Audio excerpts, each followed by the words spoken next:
So today was supposed to be the big day that Donald Trump presented evidence that the 2020 election was stolen and exonerated himself.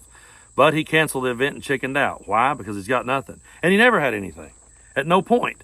He had over 60 different court cases where he could have presented evidence. He was given every opportunity to do so, and he never did.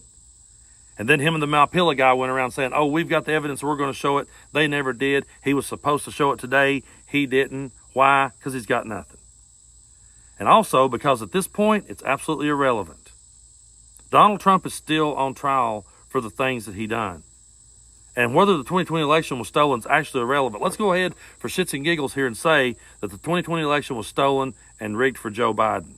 It still doesn't take away from the fact that Donald Trump tried to tamper with the election, that he incited a riot on our nation's capital, that he left with classified documents he wasn't supposed to have, refused to give them back, and showed them to people he wasn't supposed to.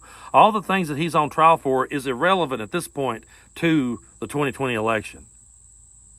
But you guys just keep holding on to hope that he's going to come out and exonerate himself. He's not. It'd be like if two guys tried to rob a bank. Let's say both guys goes in, both guys are armed.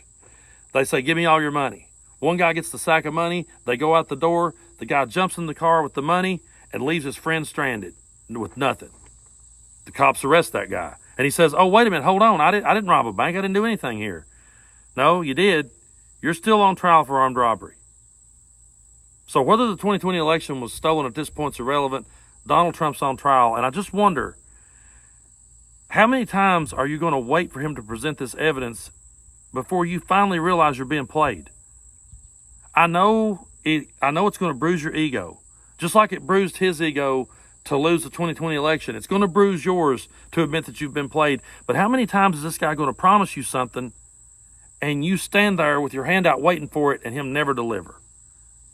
How many times are you actually going to do that? Because I guarantee you, there's a whole lot of you out there that are divorced right now.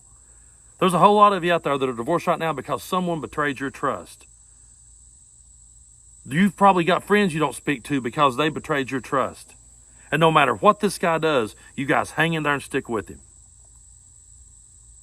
When are you ever going to realize that it's not libtards like me, that it's you that was played?